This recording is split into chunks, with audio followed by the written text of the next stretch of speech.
Hey everyone, we're about to make some homemade pie crust. It's not as hard as you think it is. We're going to start out with 3 cups of flour. I went ahead and put my metal bowl into the freezer so it got nice and cold because making a good pie crust is all about the cold. Next we're going to add a tablespoon of sugar. And here's what you can do as far as salt goes.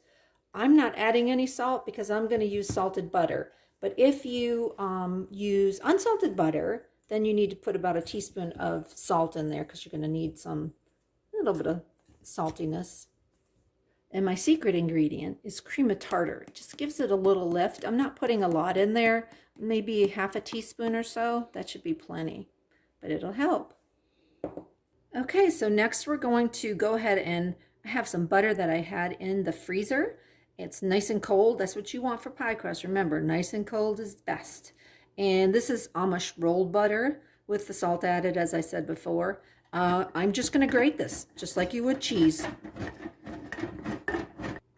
Okay, this is 1 stick of butter that has been grated. And we've got to do 1 more stick after this. I'm just going to add it to our flour mixture. And we will go to the next stick. Okay, here's our 2nd stick of butter that has been shredded. I'm just going to use my handy dandy, this is called a pastry knife or something like that. Anyway, it's good for pies. I really don't know. They say you can use 2 forks, but I'm just not that good. Okay, so I'm just going to take this butter and cut it into the flour mixture. And basically just work that a little bit, and you want it to kind of look like little crumbs. Okay, so this is how it kind of looks when you get the butter mixed with the flour. And next what we're going to do is we're going to add 4 tablespoons of water.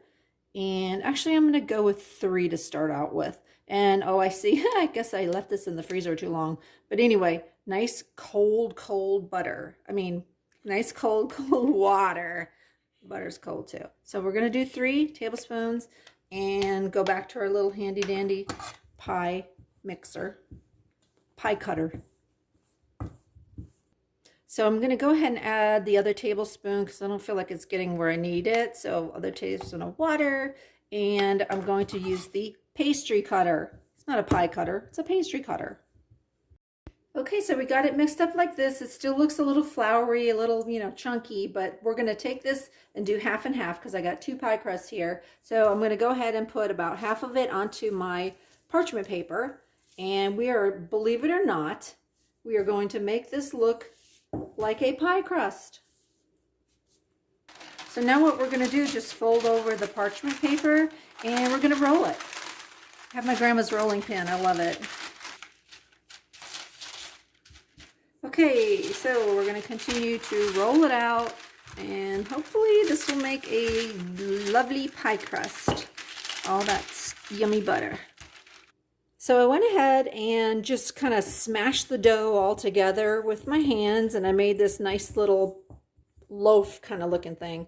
We're going to cut this in half, and then we're going to go ahead and put it into the refrigerator for at least about 30 minutes, 45 hours best.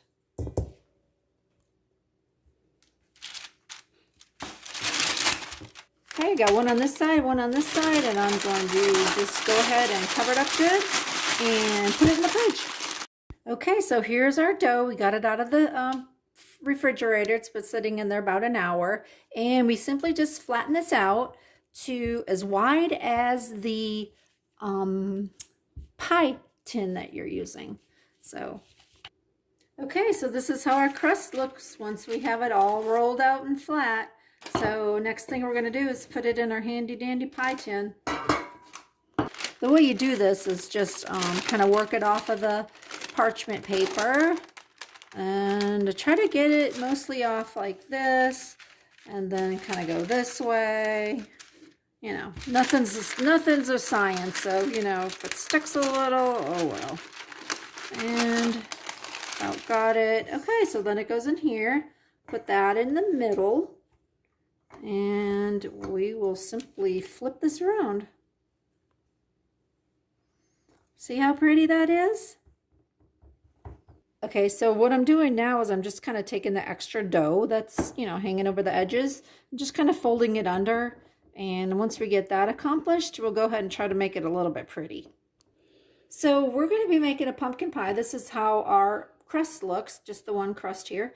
And we are going to put it in the oven and pre-bake it so that it doesn't get mushy on the bottom. I'll show that in a second. I'm going to go ahead and poke some holes in it so it doesn't get coconut, too puffy here. And then I'm going to go ahead and put in. So what I did was I took a piece of parchment paper and I just kind of folded it in fours, and I did little cuts on the edge because this is going to keep your crust from burning because you're going to pre-bake it a little bit so the bottom gets done. Then I'm taking tin foil. You can use, some people use like beans to weigh it down, but this foil here is pretty doubled, actually tripled, and it'll just hold down what it needs to do. So I'll bake it for 15 minutes in my 425, and then I'll proceed with putting the pumpkin in. Okay, so I went ahead and added the pumpkin pie and we baked it, and this is how it looks. Yummy.